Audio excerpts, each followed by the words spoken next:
ನಿನಗೂ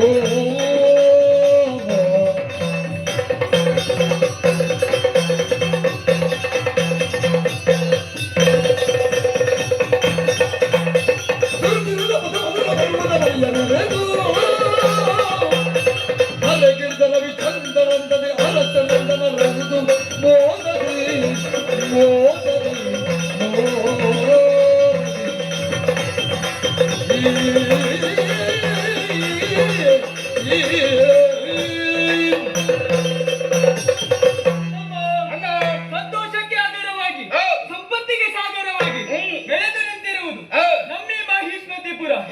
ಈ ಪುರವನ್ನು ಕಟ್ಟಿದವರು ಕಾತವೀರಾರ್ಜುನ ಭೂಪತಿ, ನಮ್ಮ ತಂದೆಯವರು. ಹೇಳಿಕೊಳ್ಳುವುದಕ್ಕೆ ಹೆಮ್ಮೆಯಾಗುತ್ತಾ ಇದೆ. ಖಂಡಿತ ಒಂದು ಹೊತ್ತಿನಲ್ಲಿ ಗದುಗಳಿಗೆ ರಾಜತ್ವ ಬೇಕು ಎನ್ನುವಂತಹ ಸಂದರ್ಭದಲ್ಲಿ ಕೈಹಯ ವಂಶವನ್ನು ಸ್ಥಾಪಿಸುವುದರ ಮುಖೇನವಾಗಿ ತಾನೇನು ಎನ್ನುವುದನ್ನು ಲೋಕಮುಖಕ್ಕೆ ತೋರಿಸಿಕೊಟ್ಟವನು ಖಂಡಿತ ನಮ್ಮ ತಂದೆಯವರು. ಹೌದು. ಅವರ ಮಕ್ಕಳು ನಾವಿರುವರು. ಜಯಧ್ವಜ ಕೃಷಸೇನರು ಅವರ ಎರಡು ಕಣ್ಣುಗಳಂತೆ ಎಡಬಲ ಭುಜಗಳಂತೆ ಸೂರ್ಯಚಂದ್ರನಂತೆ ಕಂಗೊಳಿಸುವವರು. ಹೌದು.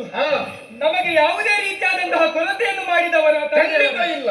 ಬೇಕು ಬೇಕಾದಂತಹ ವಿದ್ಯೆಗಳನ್ನು ಕಲಿಸಿಕೊಟ್ಟವರಿದ್ದಾರೆ. ಹೌದು. ವಿದ್ಯೆಯನ್ನು ಕಲಿತು ಅರಮನೆಯನ್ನು ಸೇರಿಕೊಂಡವರಿದ್ದೇವೆ. ಒಂದು ಸೇರಿ ಅದೆಷ್ಟೋ ದಿನಗಳು ಕಳೆದು ಹೋಯಿತು.